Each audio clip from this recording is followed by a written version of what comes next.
YouTube, Facebook, what's going on? She got Professor Smell Good coming to you guys live here at my shop, 700 Shane, East Lafayette, the side of the Family Fair Marketplace. Good morning, you guys. What I want to talk to you guys about this morning is there's some customers that may come to you. They'll say, for example, they'll say, I don't like the oils, okay? It's three ways you deal with that.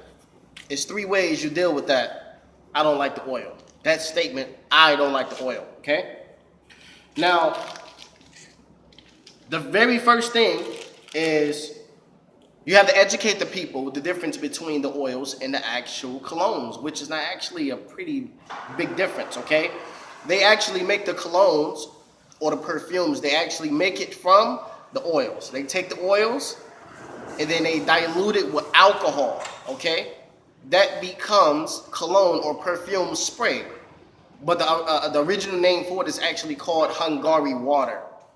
Hungary water, as I already explained before, the history of it, Queen Elizabeth, she was a big fan of jasmine, okay? Queen Elizabeth, she was a big fan of jasmine. And so what happened was the perfume chemist of Hungary, she requested them to actually use alcohol to actually dilute the fragrance as opposed to water, because back then they would dilute the fragrance. They would use the essential oils. They would take the plant and extract the oil from it, and they would become essential oils, okay?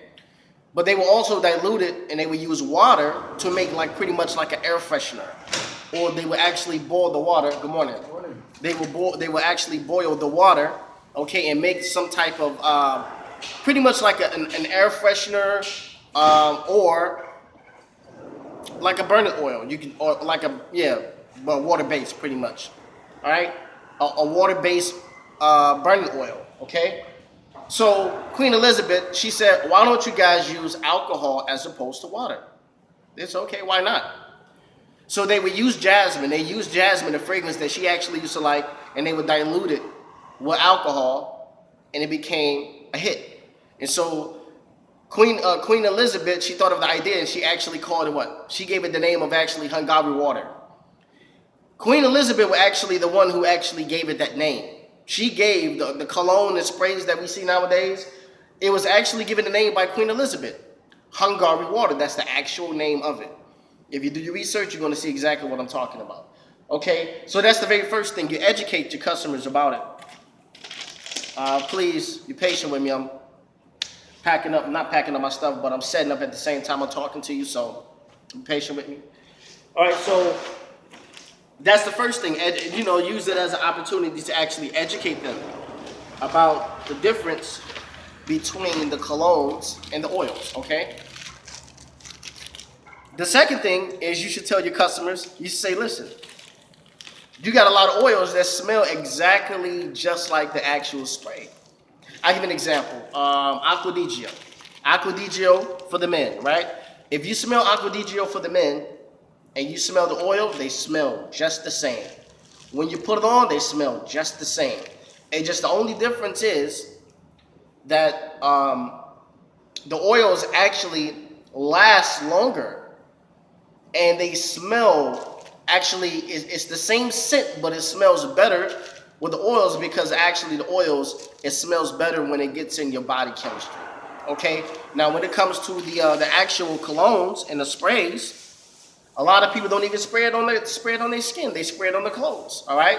So there's no body chemistry in the clothes, because the clothes does not have body temperature.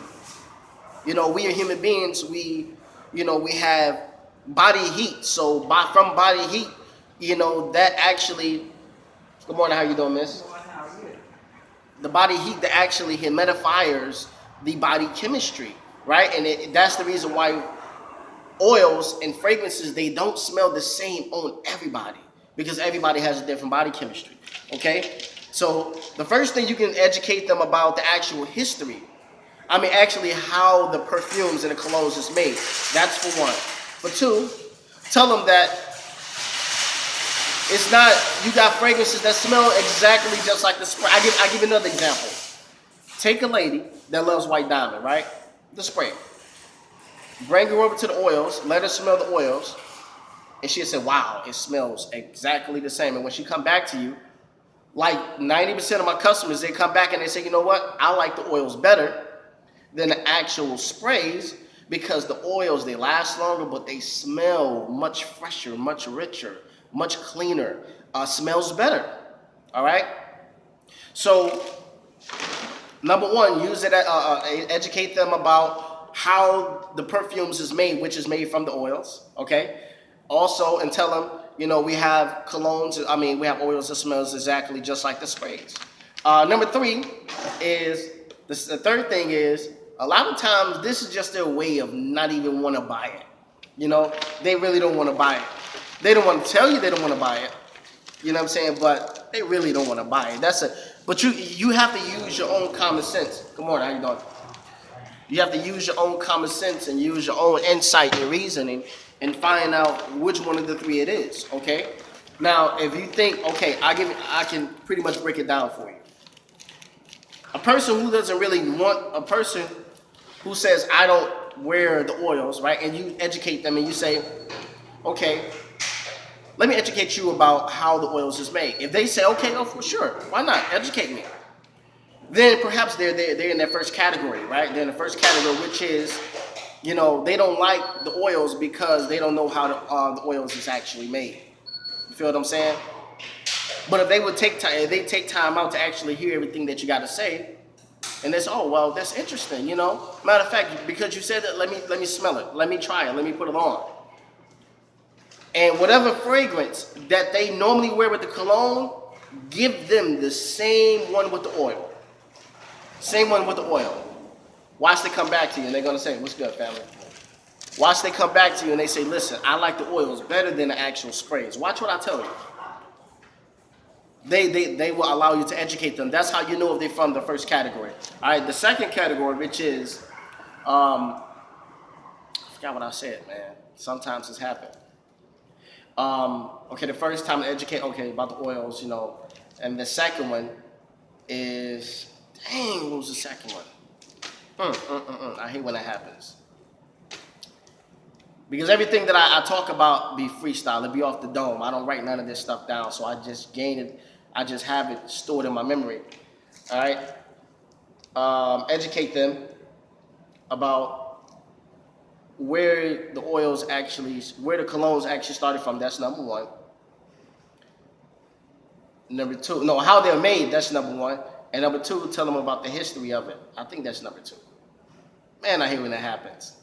Okay? But anyhow, number one or number two, if that is number two. Anyhow, if a customer is actually sincere, yeah, just wave your hand over it. There you go. But anyhow, if they're from the first, good morning, how you doing, Nate? If they're from the first or the second category, anyhow, they still allow you to educate them about the oils, about the history of it, or how it is made. They will allow you to educate them if they're really sincere, okay? So with the category 1 or 2, they're gonna listen regardless, okay? Now, how do you know if they're the customer from the number 3 category, which is they just really don't wanna buy it? How do you know? Because they don't wanna listen. I give an example. I just had a lady just come here, and a guy, he said, man, what you got new? What's your new one? What's the top seller? I said, keep it 100. I tapped it on him, and he was like, it smells pretty good. What's going on, fam? He said, it smells pretty good. And so what happened was, a lady walked past, and he said, how that smell? And she said, I don't like oils. And I'm trying to educate her about the oils, and you know, what happened, she just kept continuously walking away. So I stopped talking, and I just let her walk away, because in reality, she had her mindset on that she don't want to buy it. It's not that she don't like the oil, she just don't even want to buy it, right? Even though she's not the one buying it, you know, it can be other things too. It could be the fact that she had a bad experience with somebody that sold oils, maybe somebody cut oils, and it could be anything. But you, at the end of the day, use your own judgment.